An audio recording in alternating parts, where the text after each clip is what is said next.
नमस्कार दोस्तों, नमः शिवाय। 18 प्रमुख पुराणों में से एक मार्कंडेय पुराण के अंदर देवी कवच अर्थात दुर्गा कवच के श्लोक अंतर्भूत हैं और यह अद्भुत कवच दुर्गा सप्तशती का हिस्सा है। देवी कवच को भगवान ब्रह्मा ने ऋषि मार्कंडेय को सुनाया। भगवान ब्रह्मा प्रत्येक मनुष्य को देवी कवच को पढ़ने और देवी माँ का आशीर्वाद मांगने के लिए अनुरोध करते हैं। जो भी इस कवच का नित्य पाठ करता है वह माँ दुर्गा से आशीर्वाद प्राप्त करता है। देवी कवच। मार्कंडेय जी ने कहा, पितामह, जो इस संसार में परम गोपनीय तथा मनुष्यों की सब प्रकार से रक्षा करने वाला है और जो अब तक आपने किसी दूसरे के सामने प्रकट नहीं किया है, ऐसा कोई साधन मुझे बताइए। ब्रह्मन, ऐसा साधन तो एक देवी कवच ही है जो गोपनीय से भी परम गोपनीय, पवित्र तथा संपूर्ण प्राणियों का उपकार करने वाला है। हे महामुने, आप उसे श्रवण करें।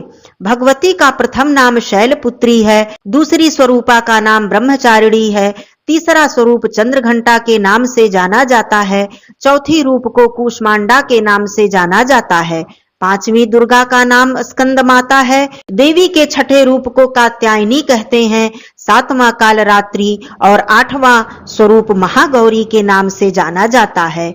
नवी दुर्गा का नाम सिद्धिदात्री है। ये सब नाम सर्वज्ञ महात्मा वेद भगवान के द्वारा ही प्रतिपादित हुए हैं। जो मनुष्य अग्नि में जल रहा हो, रणभूमि में शत्रुओं से घिर गया हो, विषम संकट में फंस गया हो तथा इस प्रकार भय से आतुर होकर जो भगवती दुर्गा की शरण में प्राप्त हुए हों, उनका कोई भी अमंगल नहीं होता है। युद्ध समय संकट में पड़ने पर उनके ऊपर कोई विपत्ति दिखाई नहीं देता है। उन्हें शोक, दुख और भय की प्राप्ति नहीं होती है। जिन्होंने भक्ति पूर्वक देवी का स्मरण किया, उनका निश्चय ही अभ्युदय होता है। देवेश्वरी, जो तुम्हारा चिंतन करते हैं उनकी तुम निसंदेह रक्षा करती हो।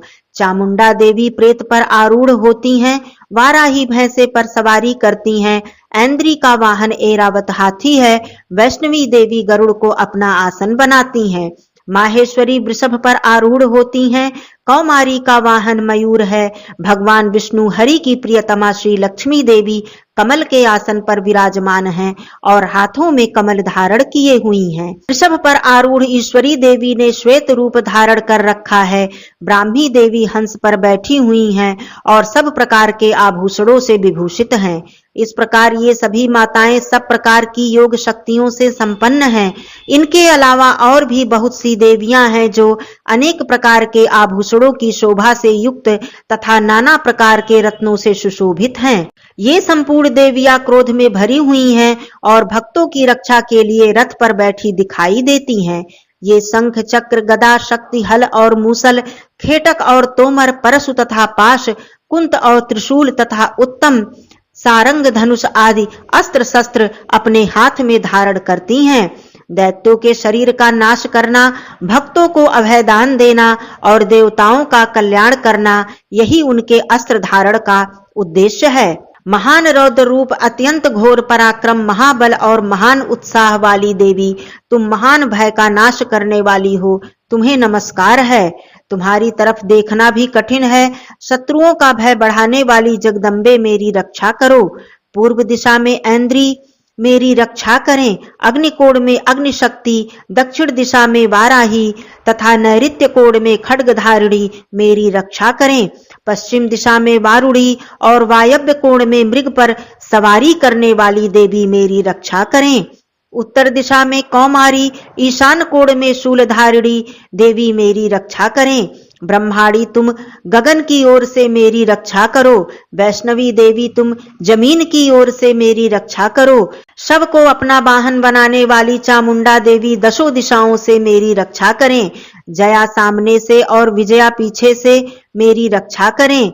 वाम भाग में अजिता और दक्षिण भाग में अपराजिता हमारी रक्षा करें। उद्योतनी शिखा की रक्षा करें। उमा मेरे मस्तक पर विराजमान होकर रक्षा करें। ललाट में मालाधरी रक्षा करें। यशस्वनी देवी मेरे भौहों का संरक्षण करें। भौहों के मध्य भाग में त्रिनेत्रा और नथुनों की यमघंटा देवी रक्षा करें। दोनों नेत्रों के मध्य भाग में शंखिनी और कानों में द्वारवासिनी रक्षा करें। कालिका देवी कपोलों की तथा भगवती शांकरी कानों के मूल भाग की रक्षा करें। नासिका की देवी सुगंधा और ऊपर के होठ की चर्चिका देवी रक्षा करें। नीचे के होठ की देवी अमृत कला तथा जिह्वा की रक्षा सरस्वती जी करें। कौमारी देवी मेरे दांतों की और चंडिका देवी कंठ की रक्षा करें। चित्रघंटा देवी गले की घाटी और देवी महामाया तालू में रहकर हमारी रक्षा करें। कामाक्षी देवी ढोड़ी और सर्वमंगला मेरी वाणी की रक्षा करें। भद्रकाली ग्रीवा की और धनुर्धरी पृष्ठवंश मेरुदंड की रक्षा करें। कंठ के बाहरी भाग की नीलग्रीवा और कंठ की नली की रक्षा नलकूबरी करें। दोनों कंधों की रक्षा खड्गिनी और मेरी दोनों भुजाओं की रक्षा वज्रधारिणी करें। दोनों हाथों की दंडिनी और उंगलियों की रक्षा अंबिका करें। शूलेश्वरी नखों की रक्षा करें। कुलेश्वरी कुक्ष पेट में रहकर रक्षा करें। महादेवी दोनों स्तनों की और शोक विनाशिनी देवी मेरे मन की रक्षा करें। ललिता देवी हृदय की और शूलधारिणी उदर की रक्षा करें। नाभि की देवी कामिनी और गुह भाग की गुहेश्वरी, पूतना और कामिका लिंग की महिषवाहिनी गुदा की रक्षा करें। भगवती कटिभाग में और विंध्यवासिनी घुटनों की रक्षा करें। संपूर्ण कामनाओं को देने वाली महाबला देवी दोनों पिंडलियों की रक्षा करें। अपनी दाढ़ों के कारण भयंकर दिखाई देने वाली दृष्टा कराली देवी नखों की और ऊर्ध्वकेशनी देवी केशों की रक्षा करें। रोमावलियों के छिद्रों की देवी कौबेरी और त्वचा की बागेश्वरी देवी रक्षा करें। पार्वती देवी रक्त मज्जा वसा मांस हड्डी और मेद की रक्षा करें। आंतों की कालरात्रि और पित्त की मुक्तेश्वरी रक्षा करें। मूलाधार आदि कमल कोशों में पद्मावती देवी और कफ में चूड़ामणि देवी स्थित होकर रक्षा करें। नख के तेज की देवी ज्वालामुखी रक्षा करें। जिसका किसी भी अस्त्र से भेदन नहीं हो सकता, वह अभेद्या देवी शरीर की समस्त संधियों में रहकर रक्षा करें। हे ब्रह्माणी, आप मेरे वीर्य की रक्षा करें। छत्रेश्वरी देवी छाया की तथा धर्मधारिणी देवी मेरे अहंकार, मन और बुद्धि की रक्षा करें। हाथ में वज्र धारण करने वाली वज्रहस्ता देवी मेरे प्राण, अपान, व्यान, उदान और समान वायु की रक्षा करें। कल्याण से शोभित होने वाली भगवती कल्याण शोभना मेरी प्राण की रक्षा करें। रस, रूप, गंध, शब्द और स्पर्श इन विषयों का अनुभव करते समय माँ योगिनी देवी रक्षा करें तथा सत्वगुण, रजोगुण और तमोगुण की रक्षा सदा नारायणी देवी करें। वाराही आयु की रक्षा करें। वैष्णवी धर्म की रक्षा करें। चक्रिणी देवी मेरे यश, कीर्ति, लक्ष्मी, धन तथा विद्या की रक्षा करें। इंद्राणी, आप मेरे गोत्र की रक्षा करें। चंडिके, तुम मेरे पशुओं की रक्षा करो। महालक्ष्मी मेरे पुत्रों की रक्षा करें और भैरवी पत्नी की रक्षा करें। मेरे पथ पर सुपथा तथा मार्ग की क्षेमकरी रक्षा करें। राजा के दरबार में महालक्ष्मी रक्षा करें तथा सब ओर से व्याप्त रहने वाली विजया देवी संपूर्ण भयों से मेरी रक्षा करें। हे देवी, जो स्थान कवच में नहीं कहा गया है, रक्षा से रहित है, वह सब तुम्हारे द्वारा सुरक्षित हो, क्योंकि तुम विजयशालिनी और पापनाशिनी हो। यदि अपने शरीर का भला चाहे तो मनुष्य बिना कवच के कहीं एक पग भी न जाए। कवच का पाठ करके ही यात्रा करे। कवच के द्वारा सब ओर से सुरक्षित मनुष्य जहां जहां भी जाता है, वहां वहां उसे धन लाभ होता है तथा संपूर्ण कामनाओं की सिद्धि करने वाली विजय की प्राप्ति होती है।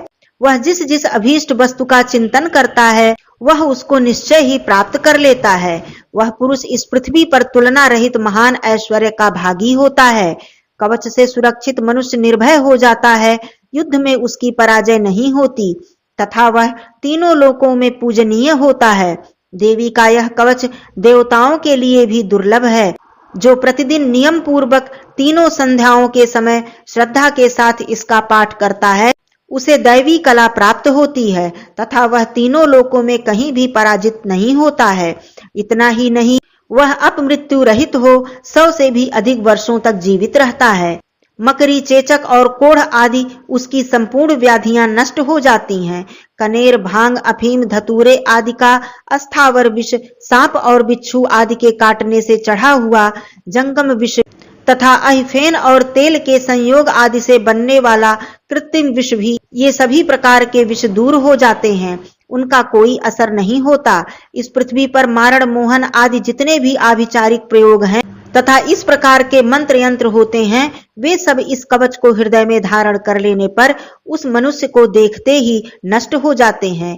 यही नहीं, पृथ्वी पर विचरने वाले ग्राम देवता, आकाशचारी देव, विशेष जल के संबंध से प्रकट होने वाले गण, उपदेश मात्र से सिद्ध होने वाले निम्न कोटि के देवता, अपने जन्म के साथ प्रकट होने वाले देवता, कुल देवता, माला, डाकिनी, शाकिनी, अंतरिक्ष में विचरण करने वाली अत्यंत बलवती भयानक डाकिनियां, ग्रह, भूत, पिशाच, यक्ष, गंधर्व, राक्षस, ब्रह्म राक्षस, बेताल, कूष्मांड और भैरव आदि अनिष्ट कारक देवता भी हृदय में कवच धारण किए रहने पर उस मनुष्य को देखते ही भाग जाते हैं। कवचधारी पुरुष को राजा से सम्मान वृद्धि प्राप्ति होती है। यह कवच मनुष्य के तेज की वृद्धि करने वाला और उत्तम है। कवच का पाठ करने वाला पुरुष अपनी कीर्ति से विभूषित भूतल पर अपने सुयश के साथ साथ वृद्धि प्राप्त करता है। जो पहले कवच का पाठ करके उसके बाद सप्तशती चंडी का पाठ करता है, उसकी जब तक वन, पर्वत और काननों सहित यह पृथ्वी टिकी रहती है, तब तक यहाँ पुत्र, पौत्र आदि संतान परंपरा बनी रहती है। देह का अंत होने पर वह पुरुष भगवती महामाया के प्रसाद से नित्य परम पद को प्राप्त होता है। जो देवताओं के लिए भी दुर्लभ है, वह सुंदर दिव्य रूप धारण करता है और कल्याण शिव के साथ आनंद का भागी होता है। इस प्रकार देवी कवच संपूर्ण होता है। जयंती मंगला काली भद्रकाली कपालिनी दुर्गा क्षमा शिवा धात्री स्वाहा स्वधा नमोस्तुते। धन्यवाद दोस्तों। नमः शिवाय।